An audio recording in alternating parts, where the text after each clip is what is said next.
So today we're going to talk about something that was really interesting that had a bunch of crazy consequences. So pretty much during during the 2010s, we had a scenario where IDW Comics pretty much perfected the perfect Transformers story.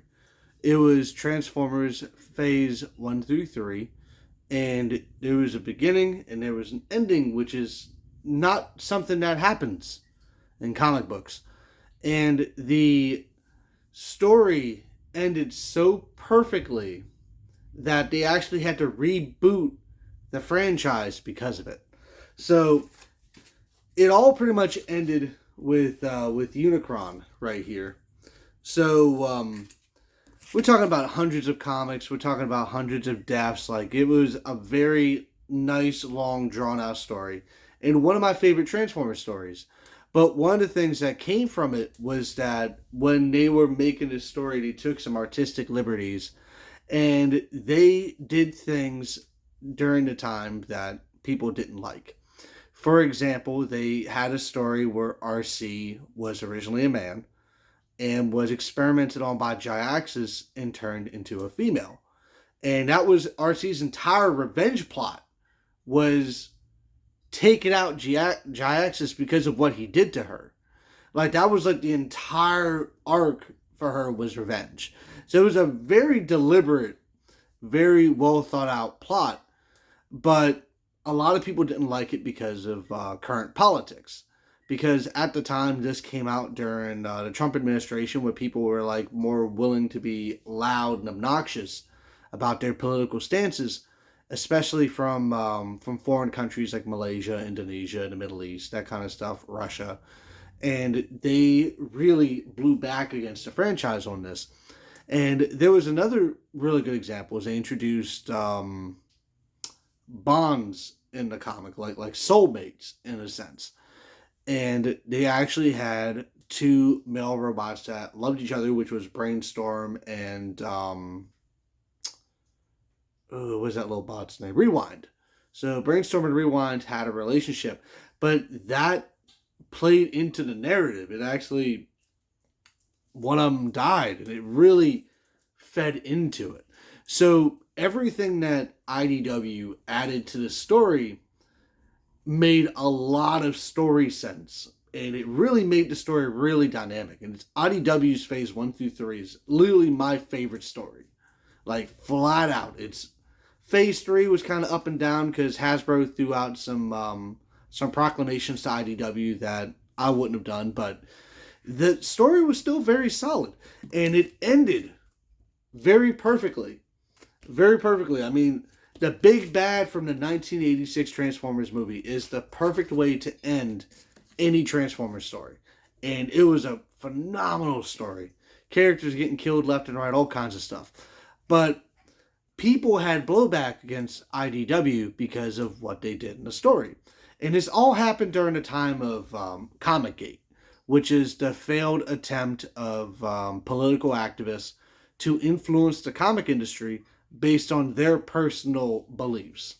That's literally what Comic Gate is. It's a bunch of people that had a political stance, and they were trying to ruin and shut down comic books because of it.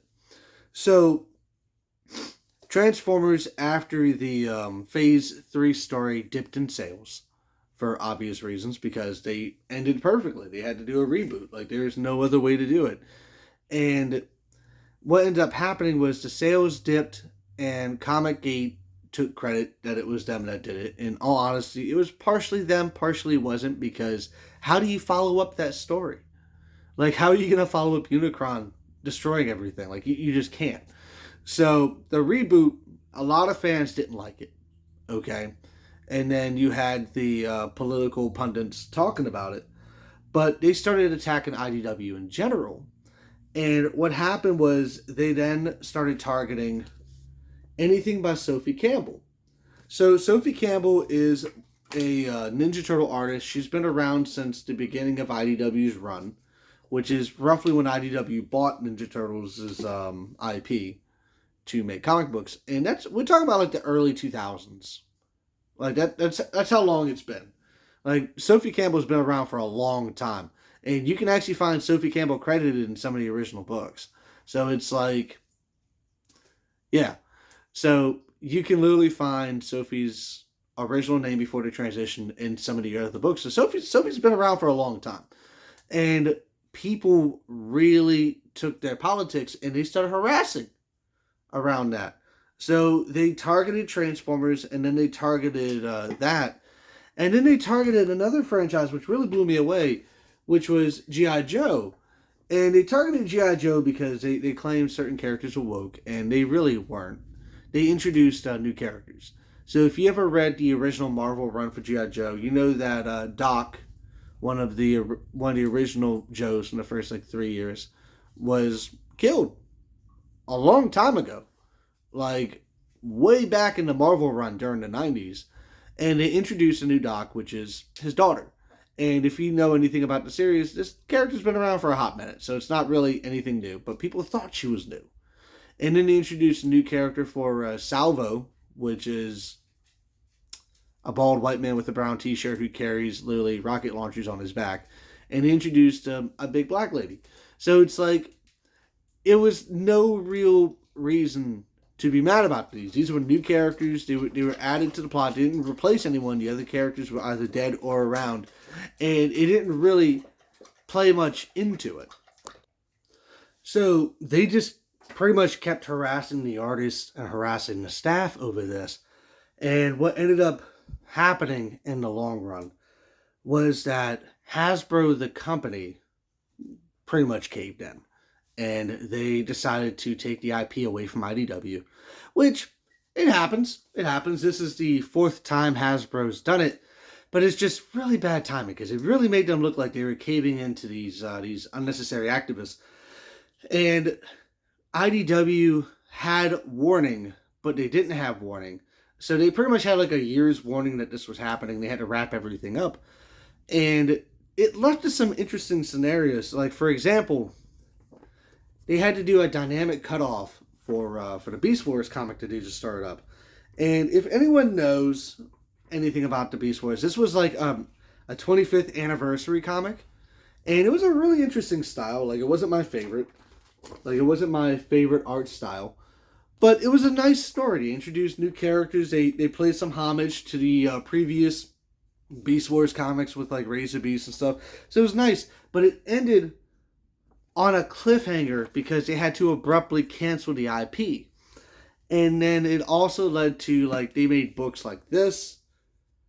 The Last Bot Standing, which is a tale of the last Autobot that was ever alive, the last Transformer, and why. And then this, Larry Hama had to wrap up issue 300, and he put out a big old statement on Facebook saying that he wasn't sure if he was going to have a job. Larry Hama is working past his retirement. He doesn't have money. This is his job. And he wasn't sure if he was going to make any money or continue having a paycheck because of this. Because Hasbro didn't tell anyone. They just abruptly canceled the IP. They made no announcements. They let the contract end. And then Larry Hama at least got lucky because he had issue 300 to wrap it up. But Beast Wars and Transformers didn't have that luck. Both of those just ended on these massive cliffhangers, and we're never going to revisit them, period. Well, the only good thing is everything eventually moved over to Image, and then they were able to, revive G.I. Joe and revive Transformers in a completely new story. And Image is doing a phenomenal job. Like, their books are great. Their art is great. So I have no quarrels with them at all.